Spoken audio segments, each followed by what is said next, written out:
입니다. 전투기가 비행을 끝내고 나면 정비나 보관 후에 경락고에 들어가죠. 그런데 이 경락고를 짓는 사업만 2,360억 원이 들어갑니다. 이 2,300억짜리 사업을 수주하기 위해 많은 건설사들이 경쟁에 나서는데 여기에 전직 장성등 군피아가 대거 동원돼 현역 후배들에게 로비를 펼쳤다는 기무사령부 내부 보고서가 공개됐습니다. 더구나 이 사실을 한민국 국방장관을 패스하고 우병우 당시 민정수석에게 직보했다는 의혹까지 나오고 있습니다. 이 문제와 관련해 세 분 모시고 말씀 나눠보도록 하겠습니다.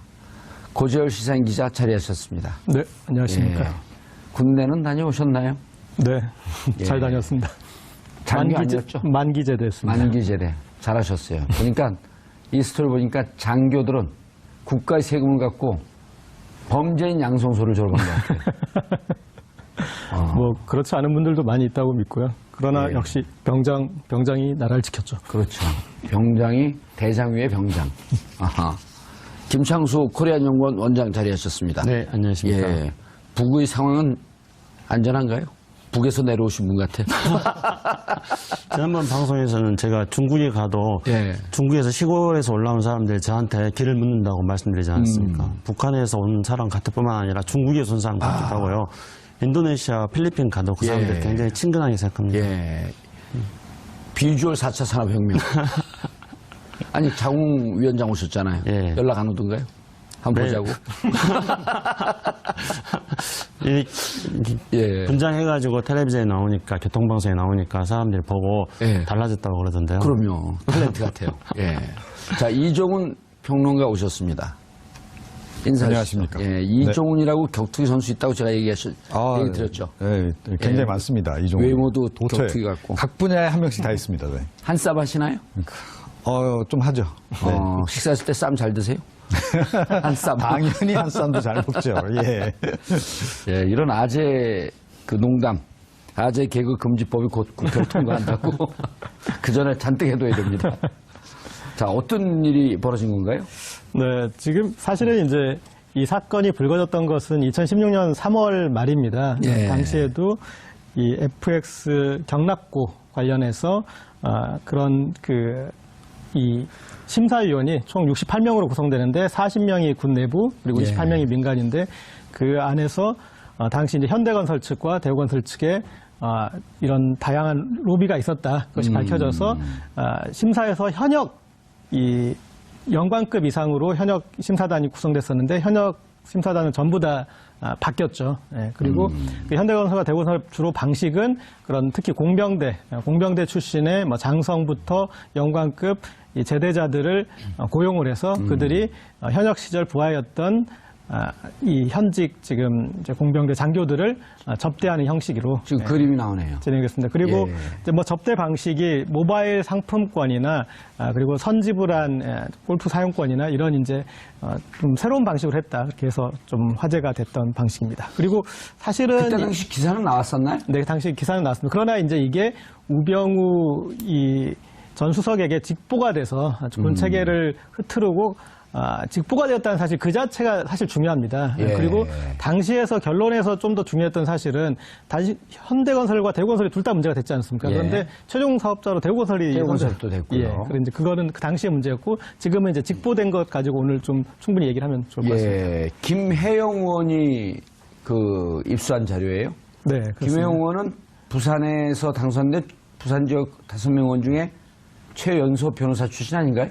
예, 그리고 이번 이제 그 우병우와의 고리를 예. 만들어낸 것을 가지고 지금 이제 방산비리와 그다음에 군 예. 인사개입 이 부분까지 확장할 수 있는 고리를 만들어줬다는 거에 저는 좀 의미를 부여할 수 있을 것. 사실 그리고 FX 사업 전체 예산이 엄청나지 않습니까? 예. 그래서 거기로 가는 그 중에 어떤 부수 사업 중에 2,300억 조금 넘는 이 경락고 사업이었는데 여기서부터 한번 출발을 해보면 예.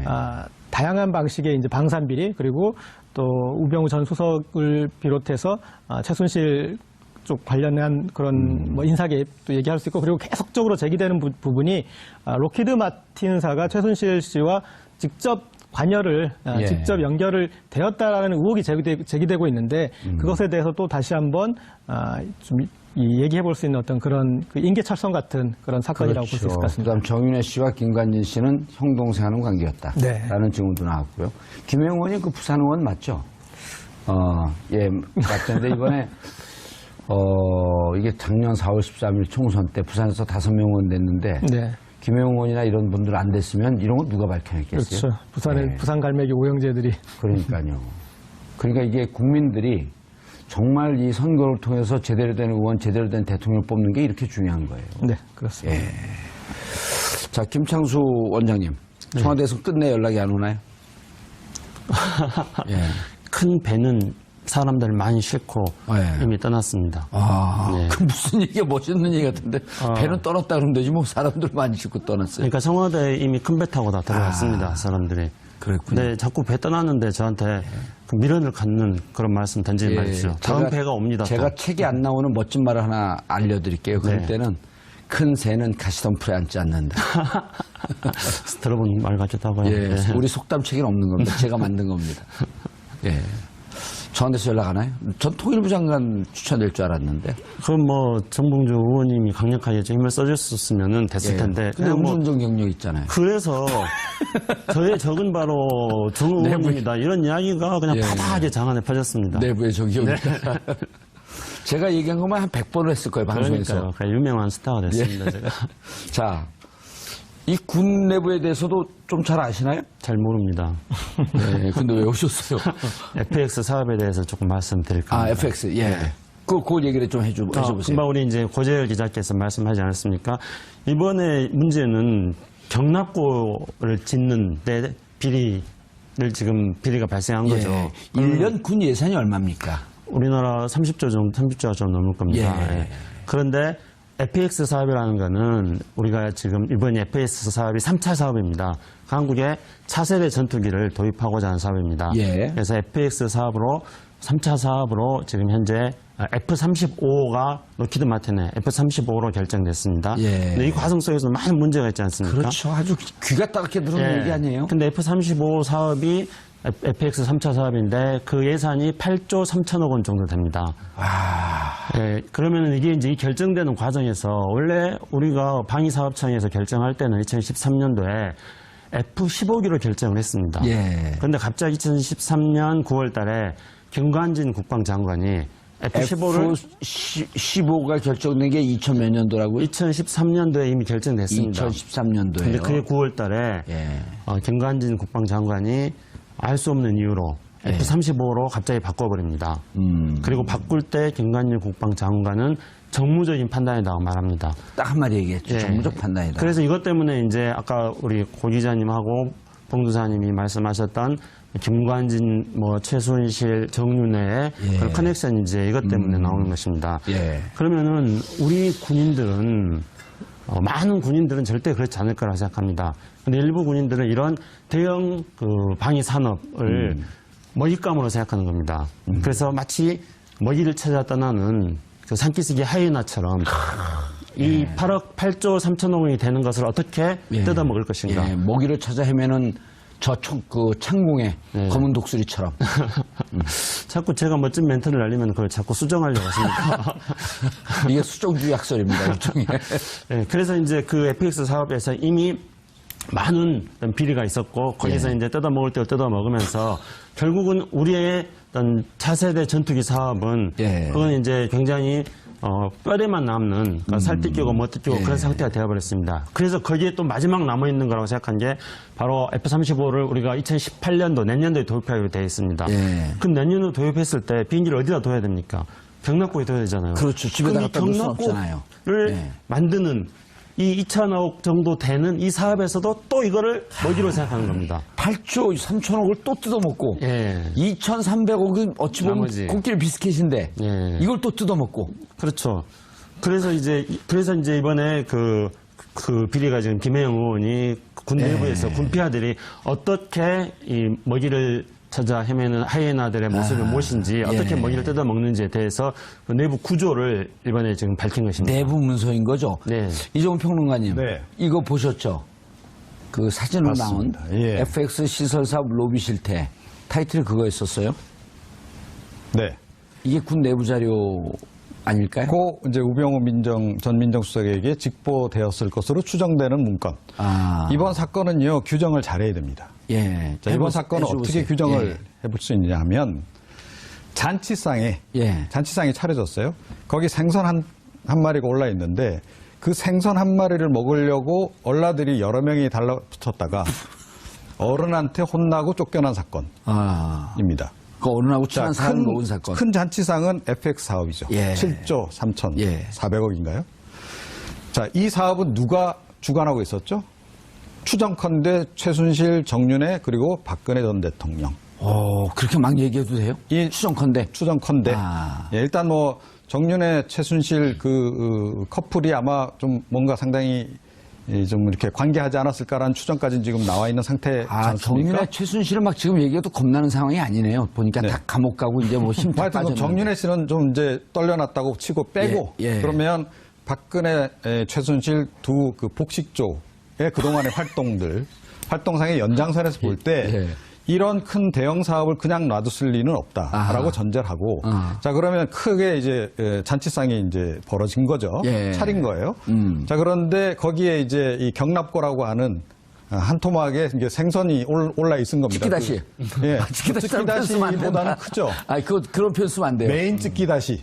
그런 표현 쓰지 말라니까. 그러니까 굳이 표현하자면 예, 그 정도 되는 게 상당히 그래도 규모는 좀 되잖아요. 예. 그런 생선 한 마리가 있는데 그거를 먹기 위해서 건설사와 담합해서 그러니까 이 장성급과 200 영광급들이 예. 쫙 달라붙어서 수십 명이 거기 이제 먹으려고 달려든 거죠. 예. 자, 이 큰 상을 지금 딱 큰 상을 지금 차린 사람들의 입장에서 볼 때는 이거 정말 가소로운 거죠. 예. 예.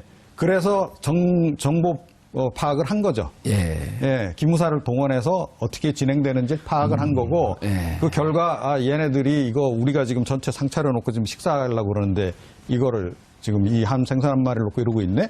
그냥 놔둘 수가 없는 거죠. 묵갈 수가 없으니까, 그 심사위원들을 비롯해서 다 싹 잘라버리고. 자, 그리고 그 다음 스토리가 중요한 거예요. 그럼 그 다 자르고, 거기 누구를 다 앉혔겠습니까? 자기 측근 안 쳤을까요? 그 심사위원도, 새로운 심사위원으로 교체했을 거 아니에요. 예. 그건 어떤 사람들로 했겠어요. 다 자기 이 상을 잔치상을 차린 사람들 입맛대로 움직일 수 있는 사람들을 당연히 앉혔을 거라고 봐야 되는 거죠. 그리고 대우를 그리고 놓았다. 참 묘한 것이 예. 그 당시에 이 사건이 이미 문제가 됐잖아요. 예. 문제가 되면서 그러니까 우병우 민정수석까지 알게 되고 굉장히 개인적으로 관심을 많이 가졌다 표현했다는 거 아닙니까? 관심을 많이 가졌다. 그리고 굉장히 직접적으로 개입을 해서 그 심사위원들을 다 정리를 해버리잖아요. 예. 예. 자, 그런데 정작 건설업체들은 아무런 손을 안 댔어요. 사실은 로비의 주체가 건설업체들이잖아요. 두 개의 그러네. 건설업체. 그 개의 건설업체는 손을 전혀 안 댑니다. 수사도 안 해요. 예. 수사도 안 했어요? 그럼요. 이건 추정이라 분명 그 팩트죠? 예, 수사한다라고 한민구 장관이 수사해서 위법 사실이 나오면 처벌한다 그러는데 그 심사위원들도 아무 처벌받은 사람 없고. 예. 그리고 이 건설업체 두 군데도 당연히 수사가 진행되지 않았습니다.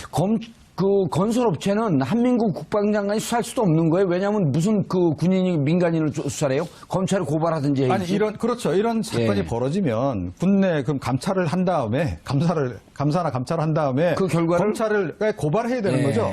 순서가 그렇잖아요. 그렇죠. 그런데 그 절차가 없었던 겁니다. 그리고 더군다나 그 두 업체 중에서 한 군데로 지정이 돼 버렸어요. 이상하지 않아요? 이상하니까 얘기하고 있죠. 예. 우리가. 그 과정 자체를 보게 되면 예. 잔치를 처음에 이걸 차린 사람이 과연 누구냐 하는 것만 우리가 눈여겨보면 답이 딱 나오는 거죠. 그러면 최순실과 우병우의 관계, 또 박근혜 전 대통령에게 관계 하에서 이것들이 어떻게 진행됐을까가 그림이 쫙 그려지지 않나요? 그 상차림과 관련해서 좀 오늘 비유의 날이니까 저도 오늘 비 왔어요. 비후의 날. 비후의 날. 말씀드리니까. 비후의 날이에요, 오늘. 그 상차림이 중간에 바뀝니다. 예. 그러니까 초기에 그 상차림의 주축들을 보면 린다김이라는 그 인물이 다시 등장을 하는데 박근혜 전 대통령이 이제 1980년대 이후에 이렇게 국내에서 거의 축출되다시피 했을 때 예. LA에서 좀 챙겨준 그런 인연이 있었지 않습니까? 예. 그런데 이 박근혜, 린다김 그리고 린다김의 여기서 카운터 파트너 언급되는 사람은 정윤회입니다. 최순실이 아니라 그렇죠. 정윤회고 그리고 린다김이 사는 곳 마을에 가갖고 박근혜 그 전 대통령이 있었죠. 예. 그리고 그 정윤회와 형동생 하는 김관진. 아하. 이 이름이 이제 이 초기의 주축인데, 최순실 정윤회가 갈라설 무렵에 예. 이제 변동이 일어납니다. 그리고 그 무렵에 린다 김은 감옥에 가요. 향정신성 의약품 위반 아마 그런 사유일 텐데. 그래서 린다 김 빠지고 예. 정윤회 빠지고 김관진은 들고 가고. 예. 네, 그래서 새로운 어떤 최순실, 김관진 그리고 로키드 마튼. 그러니까 여기에 이제 좀 카운터 파트너는 로키드 마튼이죠. 이제 그렇죠. 그래서 그 상차림에 대해서는 어떤 구조 변화가 중간에 있다는 거 하나 말씀드리고 그다음에 그게 이제 한정식으로 차렸다가 이제 중식으로 바뀐 거죠. 예. 예. 그리고 또 이 요새 첩보 영화의 트렌드가 있습니다. 요새 첩보 영화 트렌드 뭐냐면 알고 보니 스파이는 국장이에요. CIA 국장이고. 그렇죠. 제일 윗선. 그렇죠. 코미 국장 무슨. 예. 그렇죠. 밀러 지금, 국장. 네. 뭐. 요새 첩보물 특징이 알고 보면 스파이가 국장 그러는데 지금 우리나라에서 이게 지금 벌어진 거는 그 국장 이상의 이 대통령이 스파이였다. 네. 그 정도 수준으로 가는 어떤 이제 그 구조로. 아니 요즘 스파이물에 스파이물에 범인은 국장이었다. 근데 끝날 무렵에 실마리 또 하나 남겨둬요. 2편 찍으려고. 예. 그 누군지 몰라 아직. 네. 예. 근데 이제 이 구조 아까 말씀하셨지만 이제 작은 생선 그러니까 생선 한 마리를 노리던 그 예. 피라미드를 보다 보니까 거기에 그 이제 우병우 전 수석이 거기 개입을 들어간 거 아닙니까? 이제 추정할 수 있건데 그런데 여기서 중요한 건 뭐냐면 국정원 댓글 사건에서도 흐지부지 된 거는 결국 검찰에서 흐지부지 되는 거지 않습니까? 그러니까 그렇죠. 우병우 전 수석에게 어떤 식으로든 보고가 됐다면 이것은 국기문란 사건이고 검찰에서 정식 수사가 돼가지고 들어가야 되는데 거기서 또 이제 또 흐지부지 그동안의 해버리고. 방산 비리 사업이 모두가 이렇게 되고 그리고 이 방산 비리 관련해서 이 수사 단장이 김기동 검사였어요. 그래요? 예. BBK 김기동이 이 사건 관련해서도 수사 담당이 김기동이고요. 예. 예, 그 김기동입니다. 소주 한잔 먹자고 워낙 좋아하시는 왔는데. 분이시잖아요. 예. 예. 그래서 그분은 또 박영선 의원이 우병우 전 수석과 특별한 관계에 있는 12명의 예. 우병우 라인으로 꼽혔던 분이고, 네. 그렇습니다. 아니 김창수 예. 동무라 그럴 뻔했어요. 김창수 박사님. 예. 청와대에 계셨었잖아요. 네. 자, 그럼 군 기무사에서 직접 보고를 합니다. 민정에다가. 네. 민정에 보고한다라고 하는 것은 한민국 국방부 장관을 패스하고 네. 우병우 민정수석에게 해요.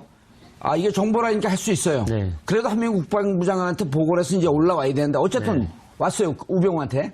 그럼 우병우가 이 사건을 잡아서 조사하고 난 다음에 그냥 이 선정위원단을 해촉하는 것으로 끝날 것이 아니고 여기 로비가 벌어진 정황이 있으면 이 상황을 감찰을 지시했든지 네. 아니면 검찰에 고발을 했든지 아니면 검찰 그 중수부에다가 수사라고 지시를 했든지 이런 조처를 취했어야 되는 거 아니에요? 예. 그래서 저는 우병우 수석에게 조현천 기무사령관이 전 수석인데요. 예, 전 수석에게 예.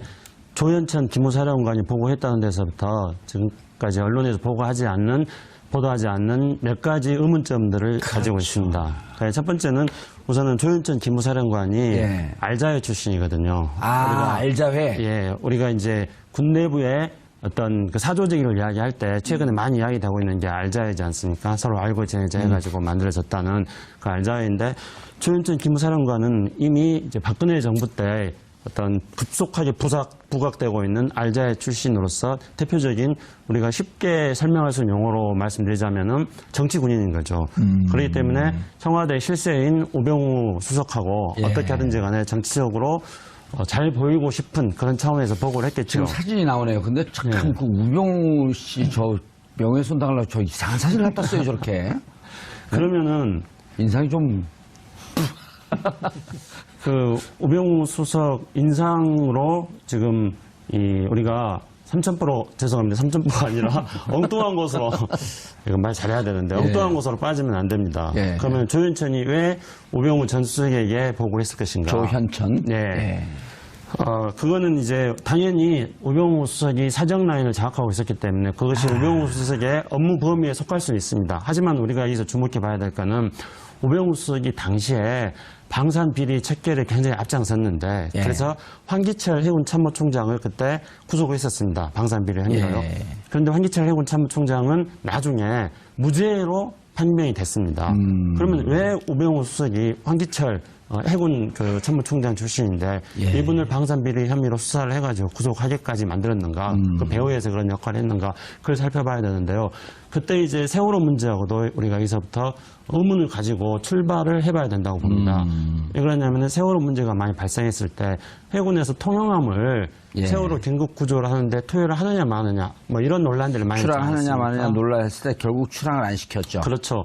그러면 왜 안 했는가를 가지고 이제 여러 가지 책임 소재가 있는데 결국은 해군 쪽에서는 통영함을 투입하려고 했지만은 그런 다른 이유로 인해서 통영함을 투입하지 못함으로 인해서 세월호에 초기 대응을 못했다는 그런 사회적 비판이 많이 있었습니다. 그렇기 때문에 이런 문제의 연장선상 속에서 해군 참모총장이 방산비리 혐의로 구속이 되고 그리고 결국은 그것이 무고하게 구속됐기 때문에 예. 나중에 이제 무죄가 됐다는 그런 세간의 의혹들이 많이 존재하고 있는 상황입니다. 예. 이런 상황에서 우병우 수석이 우리가 유추해 볼 때 방산 문제에 대해서 관심을 가졌던 거는 바로 이런 것과 연관시켜서 볼 수 있다는 거죠. 그렇기 때문에 조윤천 기무사령관은 이런 상황을 파악하고 관련된 것들을 보고를 했을 것이라고 예. 추측을 합니다. 이종원 평론가님, 조연천 기무사령관이 육사 37기 그 박지만 친구 중앙고 동기 동창이었던 김재수인가요? 이재수. 이재수. 예, 이재수 그 김사령관을 밀어내고 그 자리에 들어갔죠. 그게 조연천이죠? 네. 아, 이제 이유를 알겠네. 자, 그런데 예. 그러니까 여기 조금 더 설명이 필요합니다. 사실. 예. 뭐냐면 조연천 사령관이 그러니까 삼수생이거든요. 승진에 3번 누락을 했어요. 굉장히 승진에 갈급해 있는 상황이었습니다. 자, 그 상황에서 다리를 누가 놓느냐 하면 그 국정원의 추모국장 아시죠? 예. 그 우병우 전 수석에게 직보했다는 그렇죠. 그 인물. 거기를 직접 우병우가 국정원에 꽂았다는 그 사람 아닙니까? 예. 그 차장도 자기 동기 친구고. 예, 동기 친구. 그 밑에 예. 이제 국장. 아, 그 밑에 국장이군요. 예. 그게. 그 밑에 국장인데 그러니까 국내 파트죠. 예. 그 추모국장이 알자회 출신입니다. 그런 거 어떻게 다 아세요? 다 보도 나온 내용입니다. 아, 그래? 그걸 네. 좀 잘 추린 거네요. 네. 기억력을 갖고. 알자회 출신이어서 그러니까 이 누가 먼저 부탁했는지는 모르겠어요. 예. 조연천 기무사령관 쪽에서 먼저 자기 승진 좀 했으니까 하게 좀 해달라고 부탁을 했는지 어땠는지 모르겠는데 추모국장이 중간에 끼어서 결국은 이 기무사령관으로 이 양반을 보내는 겁니다. 자, 그렇게 되니까 이 조연천 사령관 입장에서는 그러니까 우병우 전 수석에게 충성 안 할 수가 없는 상황이죠. 그리고 또 그 자리도 박지만 친구고 그때 제일 잘 나간다라고 하는 육사 37기 그 자리를 밀어놓고 간 거 아니에요? 자, 그 정도 힘이 있는 사람이 누구였을까요? 최순실 말고 있었나요? 그 시점에? 예. 자, 그러면 당연히 이거는 최순실 씨가 작용을 해서 우병우 전 민정수석을 움직여서 그렇게 승진 인사를 한 거로 볼 수밖에 없는 거 아닌가요? 그러네요. 추정컨대? 예. 그렇지 않습니까? 자, 기무사령관이 되고 난 다음에 이 조연천 그 한 가지 또 빠진 게 있네요. 이 기무사령관으로 임명 발령 나기 일주일 전에 예. 추모국장하고 둘이 호텔에서 만나서 저녁 식사한 것까지 보도가 나와 있습니다. 아하. 예. 그러니까 그때 이미 이제 완전히 이제 그 뭔가 이렇게 언지를 준 것 같아요. 예. 그래서 사실은 기무사령관으로 간 이후에 이 조연천 사령관이 주로 한 일은 조금 전에 이제 우리가 본 그 보고서 같은. 예. 그러니까 이른바 잔치상을 정리하는 작업을 한 거 아니냐. 예. 라는 게 제 추정입니다. 그런데 아주 설득력 있어요. 이게 보니까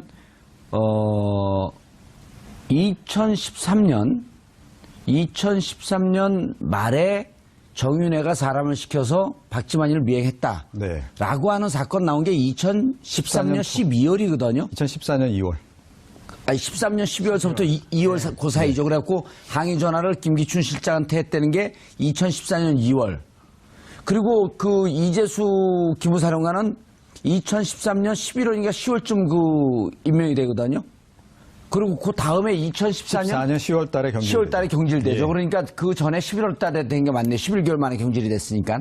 10월에 됐는데 그때 바로 박지만 라인이 다 떨궈져 나간다, 군에서. 그렇죠. 그 보도가 나오기 시작했단 말이에요. 정윤회 감찰 문건 이후에. 예, 그 이후에. 그때 이제 싹 정리가 되는 거죠. 그러니까 최순실 쪽으로, 그러니까 정윤회하고 최순실 씨가 이혼하잖아요. 예. 2014년 초에. 그러면서, 이혼하고 나서부터 싹 다 그쪽 라인을 정리를 하면서 최순실 독점 체제로 싹 정리해가는 과정. 그게 2014년 10월에 그렇죠. 조현천 기무사령관이 되는 그 시점하고 네, 딱 일치한다. 맞물린다는 거죠. 그리고 그런 시점은 예. 로키드 마틴이 우리 군수 이 수출입을 예. 독점해가는 그런 거하고 또 궤를 같이 합니다. 그러니까 로키드 마틴에서 도입하는 무기 비용이 박근혜 정부에서 도입한 무기 비용이 참여정부 때, 예. 노무현 정부 때 거의 100배 100배라고 그러더라고요. 그리고 예. 심지어 이명박 정부 때보다도 13배 정도 예. 되는 이 로키드 마틴으로 독점이 되는데, 자, 중요한 인물 2명이 기무사령부였던 조현천, 그리고 그런 이제 군수 방산비리 관련 수사 단장이었던 김기동, 이 두 축이 다 지금 우병우와 연결이 되지 않습니까? 김기동과 우병우는 고영태가 우병우가 김기동을 차은택에게 소개를 시켜줬다라고 노승일이 말한 어쨌든 그리고 우병우가 예. 김기동을 차은택에게 소개를 시켜줬다고 고영태가 말했다고 노승일이 말했습니다. 노승일 전 부장이 어쨌든 그리고 그 김기동과 우병우 관계에 대해서는 이제 박영선 의원이 예. 이렇게 우병우 라인이라고 했던 적이 있고 어쨌든 그 양축에 있으면서 그런 이제 비리 구조를 수사해야 될 검찰 권력까지 다시 활용을 해서 결국은 기승전 로키드 마틴이 되는 예. 그 구조에 우병우 라인들이 각계 지금 있었던 이 그림이 지금 이렇게 그려져 있는 겁니다. 이 나머지 부분은 더 수사로 밝혀져야 될 것 같지만 예. 자, 김창수 박사님, 그런데 이 지금 로비하는 걸 보니까요, 얘 참 지저분해요. 무슨 추적을 피하기 위해서 다른 부처의 카드를 갖다 써야 되고, 그 다음에 그 상품권을 온라인 그 핸드폰 상품권을 주고, 선결제 골프장 회원권을 사주고, 이게 육사라고 하는 곳이 육사가 저를 명예훼손을 좀 걸었으면 좋겠는데, 이 정도는 범죄인 양성수지 이게 무슨 군인 양성소입니까?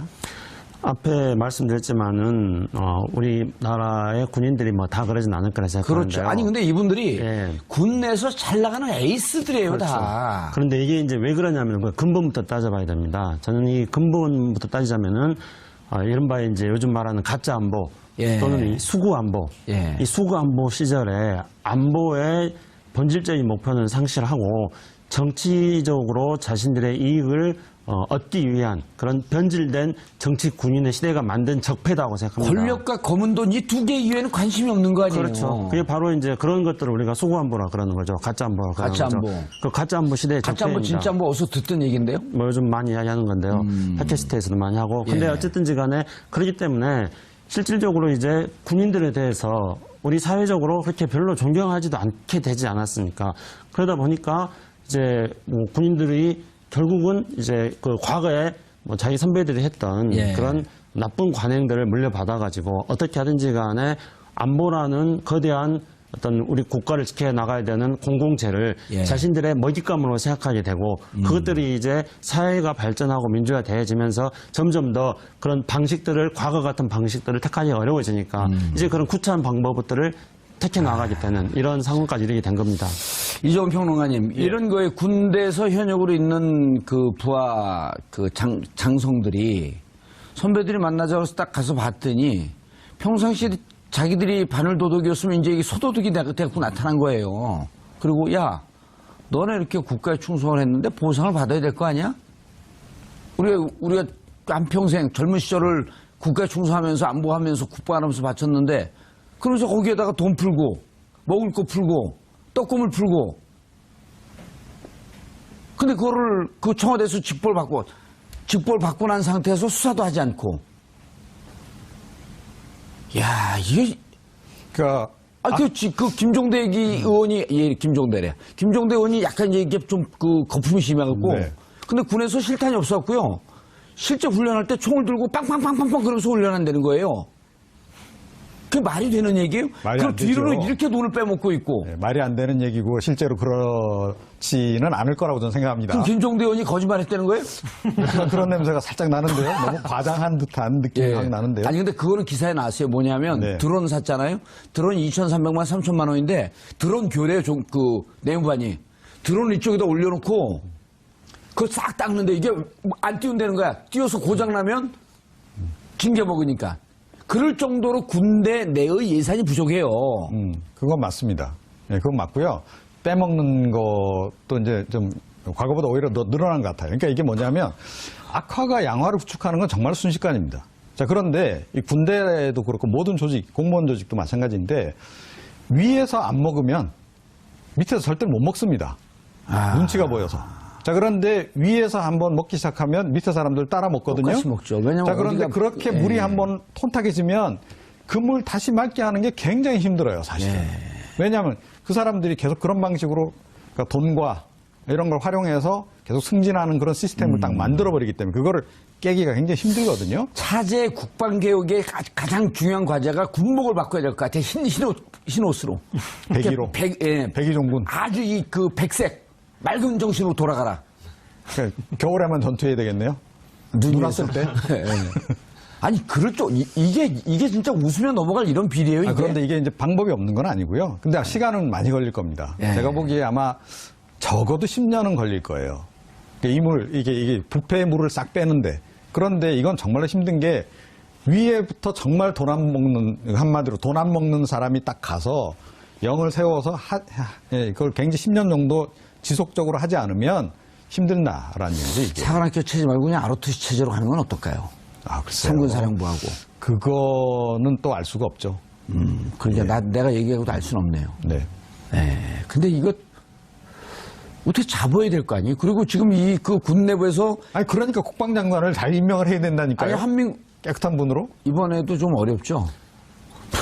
근데 이번에 국방장관의 그 방산 비리라는 거에 대해서는 우리가 조금 개념을 좀 분명하게 해야 될 필요가 있습니다. 송영무 후보자. 송영무 후보자. 그러니까 송영무 후보자가 이른바 법무법인 율촌에서 고문 변호사로 2년 9개월인가 있으면서 그러면서 뭐 10억 원 가까이 돈을 받았다는 거 아닙니까?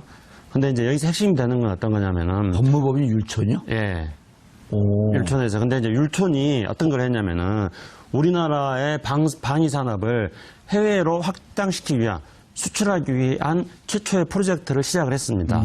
그런데 율촌의 변호사들이 방위산업에 대해서 잘 모르기 때문에 그래서 한 3년 가까이 그것의 전문 용어를 설명해주는 그런 차원에서 송영무 국방장관을 고문을 요청했던 것입니다. 그러니까 그렇게 해서 이제 거기에 뭐 3년에 걸쳐서 10억 정도가 이제 지출이 된 건데 근데 이 문제는 그러니까 지금 우리가 차세대 전투기 도입 과정 속에서 생기는 방위산업 비리라든가 그런 거하고 틀리네요. 예, 이번에 이제 그 경납고 짓는 데서 발생했던 이런 치졸한 비리하고는 좀 사안이 다른 거죠. 그러니까 문제는 이제 이렇게 볼 수 있습니다. 그러니까 평화주의적인 입장에서는 우리나라가 무기를 해외로 수출하는 게 옳으냐 이거에 대해서 따져볼 수는 있지 않습니까? 그렇지만 또 다른 한편으로 방위산업이 우리나라의 신성장 동력을 만드는 그런 새로운 요소다고 판단하는 분들도 있습니다.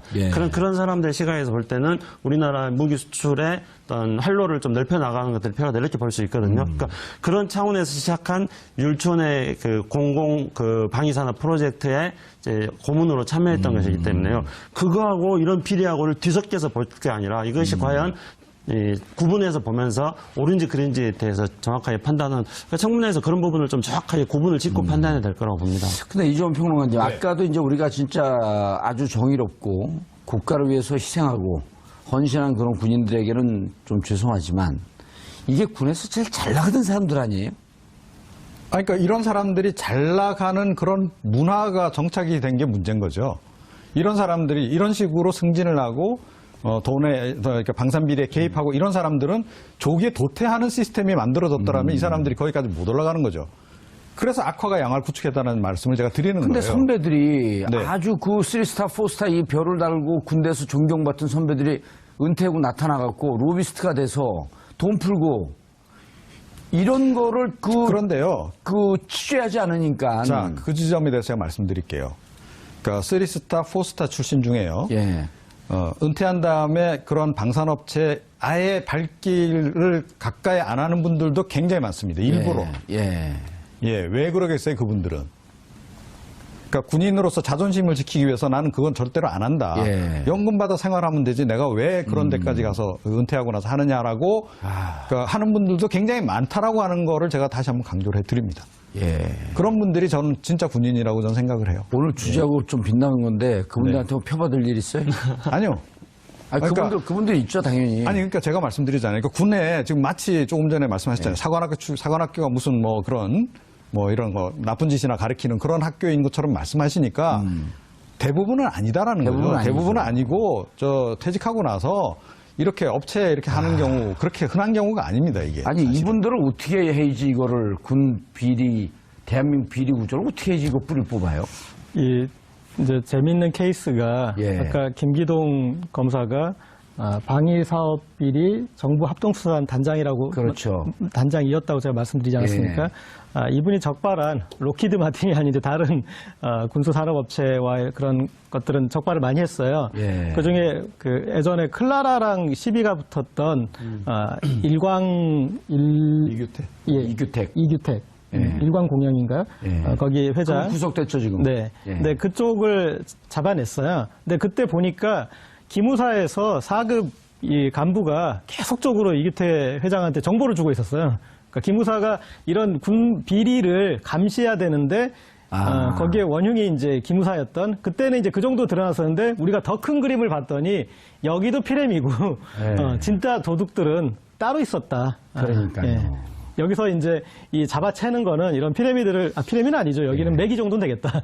매기들 잡고 다음 시간에는 그 어떻게 이제 군 비리를 좀 잡을 수 있는지 이게 지금 오늘 이 시간 갖고 도저히 안 되겠어요. 이게 군을 어떻게 그 감옥을 보내든지 해야지 이걸 메기 잡는 거 그것만 한마디만 메기 잡는 거요? 예, 금방 메기를 잡아야 된다고 하지 않습니까? 예. 인물이 맑아야 된다 그랬는데요. 여기서 이제 근본 문제는 아까 제가 시작할 때 말씀드렸습니다만은 차세대 전투기 FX 3차 사업. 예. 그래서 이걸 추진하는 과정 속에서 F-15에서 갑자기 F-35로 바뀌었습니다. 예. 그러면 여기 예산이 8조 3천억이 든 예산입니다. 이게 국방장관이 그냥 뚝딱딱 해가지고 바꿔버리니까. 정무적 판단이다. 그렇죠. 그런 걸 조사했고 감옥을 보내야 돼요. 그렇죠. 그러니까 그 인물을 바로 맑게 하는 예. 것 그리고 매기가 아니라 정말 큰 거를 잡는 거는 예. 바로 이걸 제대로 밝히는 겁니다. 그걸 일벌백계이지 다 그 맞습니다. 옆에서 찍기 다시 사고들 안 그래서 치는 이게 거예요. 잘못돼가지고 우리 안보에 우리 차세대 어떤 전투기 구입 사업뿐만 아니라 예. 그걸 통해 가지고 우리가 한국형 전투기를 만들어서 인도네시아에 수출하기로 되어 있는데 그것조차 좀 차질을 빚고 있습니다. 예. 입니다. 전투기가 비행을 끝내고 나면 정비나 보관을 위해 경락고에 들어가죠. 그런데 이 경락고를 짓는 사업만 2,360억 원이 들어갑니다. 이 2,300억짜리 사업을 수주하기 위해 많은 건설사들이 경쟁에 나서는데 여기에 전직 장성 등 군피아가 대거 동원돼 현역 후배들에게 로비를 펼쳤다는 기무사령부 내부 보고서가 공개됐습니다. 더구나 이 사실을 한민국 국방장관은 패스하고 우병우 당시 민정수석에게 직보했다는 의혹까지 나오고 있습니다. 이 문제와 관련해 세 분 모시고 말씀 나눠보도록 하겠습니다. 고재열 시사인 기자 자리하셨습니다. 네, 안녕하십니까. 예. 군대는 다녀오셨나요? 네, 예. 잘 다녔습니다. 장교 아니었죠? 만기제 됐습니다. 만기제대. 잘하셨어요. 그러니까 이 스토리 보니까 장교들은 국가의 세금을 갖고 범죄인 양성소를 졸업한 것 같아요. 뭐 그렇지 않은 분들도 많이 있다고 믿고요. 그러나 예. 역시 병장이 나라를 지켰죠. 그렇죠. 병장이 대장 위의 병장. 아하. 김창수 코리안 연구원 원장 자리하셨습니다. 네, 안녕하십니까. 예. 북의 상황은 안전한가요? 북에서 내려오신 분 같아. 지난번 방송에서는 제가 중국에 가도 예. 중국에서 시골에서 올라온 사람들이 저한테 길을 묻는다고 말씀드리지 않았습니까? 북한에서 온 사람 같을 뿐만 아니라 중국에서 온 사람 같기도 하고요. 인도네시아, 필리핀 가도 그 사람들 예. 굉장히 친근하게 생각합니다. 예. 비주얼 4차 산업혁명. 아니, 자웅 위원장 오셨잖아요. 예. 연락 안 오던가요? 한번 네. 보자고. 이 예. 분장해가지고 텔레비전에 나오니까, 교통방송에 나오니까 사람들이 보고 예. 달라졌다고 그러던데요. 그럼요. 탤런트 같아요. 예. 자, 이종훈 평론가 오셨습니다. 인사하시죠. 안녕하십니까. 예, 이종훈이라고 격투기 선수 있다고 제가 얘기 드렸죠. 네, 굉장히 예. 많습니다. 이 정도. 외모도 격투기 같고. 각 분야에 한 명씩 다 있습니다. 네. 한쌈 하시나요? 좀 하죠. 네. 식사하실 때 쌈 잘 드세요? 한쌈. 당연히 한 쌈도 잘 먹죠. 예. 예, 이런 아재 그 농담, 아재 개그 금지법이 곧 국회를 통과한다고 그 전에 잔뜩 해둬야 됩니다. 자, 어떤 일이 벌어진 건가요? 네, 지금 사실은 이제 이 사건이 불거졌던 것은 2016년 3월 말입니다. 예. 당시에도 이 FX 경락고 관련해서 그런 이 심사위원이 총 68명으로 구성되는데 40명이 군 내부 그리고 28명이 민간인데 그 안에서 당시 이제 현대건설 측과 대우건설 측에 이런 다양한 로비가 있었다. 그것이 밝혀져서 심사에서 현역 이 영관급 이상으로 현역 심사단이 구성됐었는데 현역 심사단은 전부 다 바뀌었죠. 네, 그리고 멋진 말을 하나 알려드릴게요. 그럴 때는 큰 새는 가시덤불에 앉지 않는다. 들어본 말 같기도 하고요. 예, 네. 우리 속담책에는 없는 겁니다. 제가 만든 겁니다. 예. 저한테서 연락하나요? 전 통일부 장관 추천될 줄 알았는데. 그럼 뭐 정봉주 의원님이 강력하게 좀 힘을 써줬었으면 됐을 텐데. 근데 그냥 뭐 음주운전 경력 있잖아요. 그래서 저의 적은 바로 정 의원님이다 이런 이야기가 그냥 파다하게 장안에 퍼졌습니다. 내부의 적이옵니다. 제가 얘기한 것만 한 100번을 했을 거예요, 방송에서. 그러니까요. 그냥 유명한 스타가 됐습니다. 제가. 자, 이 군 내부에 대해서도 좀 잘 아시나요? 잘 모릅니다. 네, 근데 왜 오셨어요? FX 사업에 대해서 조금 말씀드릴까 합니다. FX, 예. 그 얘기를 좀 해줘보세요. 금방 우리 이제 고재열 기자께서 말씀하지 않았습니까? 이번에 문제는 경납고를 짓는 데 비리가 발생한 거죠. 예. 1년 군 예산이 얼마입니까? 우리나라 30조가 좀 넘을 겁니다. 예. 그런데 FX 사업이라는 거는 우리가 지금 이번 FX 사업이 3차 사업입니다. 한국에 차세대 전투기를 도입하고자 하는 사업입니다. 예. 그래서 FX 사업으로 3차 사업으로 지금 현재 F-35가 로키드 마틴의 F-35로 결정됐습니다. 예. 근데 이 과정 속에서 많은 문제가 있지 않습니까? 그렇죠. 아주 귀가 따갑게 들어오는 얘기 아니에요? 근데 F-35 사업이 FX 3차 사업인데 그 예산이 8조 3천억 원 정도 됩니다. 예, 그러면 이게 이제 이 결정되는 과정에서 원래 우리가 방위사업청에서 결정할 때는 2013년도에 F-15기로 결정을 했습니다. 예. 그런데 갑자기 2013년 9월 달에 김관진 국방장관이 F-15를 F-15가 결정된 게 2000 몇 년도라고요? 2013년도에 이미 결정됐습니다. 2013년도에요. 근데 그게 9월 달에 김관진 국방장관이 알 수 없는 이유로 F-35로 갑자기 바꿔버립니다. 그리고 바꿀 때 김관진 국방장관은 정무적인 판단이라고 말합니다. 딱 한마디 얘기했죠. 정무적 판단이다. 그래서 이것 때문에 이제 아까 우리 고 기자님하고 봉두사님이 말씀하셨던 김관진, 최순실, 정윤회의 그런 커넥션이 이제 이것 때문에 나오는 것입니다. 그러면은 우리 군인들은 많은 군인들은 절대 그렇지 않을 거라고 생각합니다. 근데 일부 군인들은 이런 대형 방위 산업을 먹잇감으로 생각하는 겁니다. 그래서 마치 먹이를 찾아 떠나는 그 산기슭의 하이에나처럼 이 8조 3천억 원이 되는 것을 어떻게 뜯어먹을 것인가. 먹이를 찾아 헤매는 창공의 검은 독수리처럼. 자꾸 제가 멋진 멘트를 날리면 그걸 자꾸 수정하려고 하십니까? 이게 수정주의 학설입니다, 일종의. 네, 그래서 이제 그 FX 사업에서 이미 많은 비리가 있었고, 거기서 이제 뜯어먹을 때 뜯어먹으면서 결국은 우리의 어떤 차세대. 들어온 거죠. 예. 그래서 정보 파악을 한 거죠. 기무사를 동원해서 어떻게 진행되는지 파악을 한 거고, 그 결과, 얘네들이 이거 우리가 지금 전체 상차려놓고 지금 식사하려고 그러는데, 이거를 지금 이 함 생선 한 마리를 놓고 이러고 있네? 그냥 놔둘 수가 없는 건데, 못 갈 수가 없으니까, 그 심사위원들을 비롯해서 다 싹 잘라버리고. 자, 그리고 그 다음 스토리가 중요한 거예요. 그럼 그거 다 자르고, 거기 누구를 다 앉혔겠습니까? 자기 측근 앉혔을까요? 그러니까 심사위원도, 새로운 심사위원으로 교체했을 거 아니에요.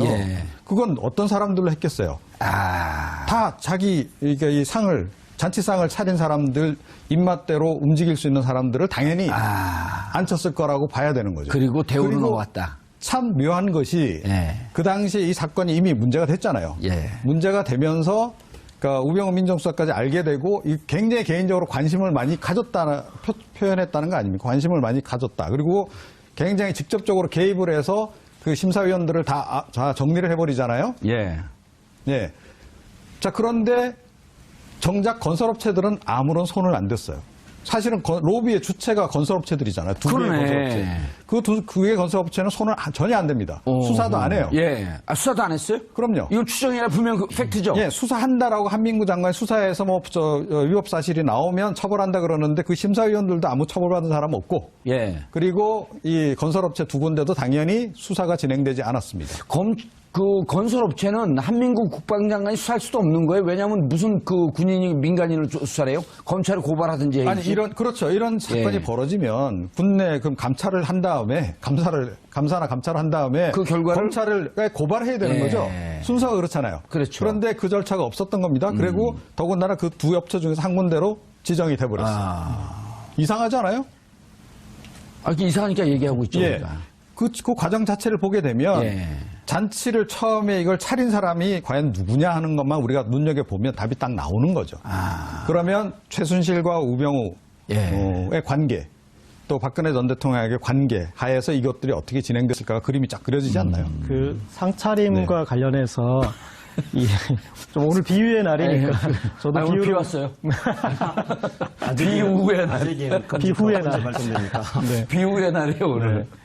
그 상차림이 중간에 바뀝니다. 예. 그러니까 초기에 그 상차림의 주축들을 보면 린다김이라는 그 인물이 다시 등장을 하는데 박근혜 전 대통령이 이제 1980년대 이후에 이렇게 국내에서 거의 축출되다시피 했을 때 예. LA에서 좀 챙겨준 그런 인연이 있었지 않습니까? 예. 그런데 이 박근혜, 린다김 그리고 린다김의 여기서 카운터 파트너 언급되는 사람은 정윤회입니다. 최순실이 아니라 그렇죠. 정윤회고 그리고 린다김이 사는 곳 마을에 가 전투기 사업은 예. 그건 이제 굉장히 뼈대만 남는 그러니까 살 뜯기고 못 뜯기고 그런 상태가 되어버렸습니다. 그래서 거기에 또 마지막 남아있는 거라고 생각한 게 바로 F-35를 우리가 2018년도 내년도에 도입하기로 되어 있습니다. 예. 그 내년도 도입했을 때 비행기를 어디다 둬야 됩니까? 경납고에 둬야 되잖아요. 그렇죠. 집에다 그럼 이 갖다 놓을 수는 없잖아요. 경납고를 예. 만드는 이 2천억 정도 되는 이 사업에서도 또 이거를 먹이로 생각하는 겁니다. 8조 3천억을 또 뜯어먹고 예. 2,300억은 어찌 보면 나머지. 코끼리 비스켓인데 예. 이걸 또 뜯어먹고 그렇죠. 그래서 이제 이번에 그 비리가 지금 김혜영 의원이 군 내부에서 군피아들이 어떻게 이 먹이를 찾아 헤매는 하이에나들의 모습이 무엇인지 어떻게 먹이를 뜯어 먹는지에 대해서 그 내부 구조를 이번에 지금 밝힌 것입니다. 내부 문서인 거죠. 네. 이종훈 평론가님, 네. 이거 보셨죠? 그 사진으로 나온 맞습니다. 예. FX 시설사업 로비 실태 타이틀이 그거였었어요? 네. 이게 군 내부 자료 아닐까요? 고 이제 우병우 전 민정수석에게 직보되었을 것으로 추정되는 문건. 이번 사건은요 규정을 잘해야 됩니다. 예. 자, 이번 사건은 어떻게 해보세요. 규정을 해볼 수 있느냐 하면 잔치상에 차려졌어요. 거기 생선 한 마리가 올라 있는데 그 생선 한 마리를 먹으려고 얼라들이 여러 명이 달라붙었다가 어른한테 혼나고 쫓겨난 사건입니다. 그 어른하고 친한 사람 놓은 사건. 큰 잔치상은 FX 사업이죠. 예. 7조 3,400억인가요? 예. 자, 이 사업은 누가 주관하고 있었죠? 추정컨대 최순실, 정윤회 그리고 박근혜 전 대통령. 그렇게 막 얘기해도 돼요? 추정컨대. 추정컨대.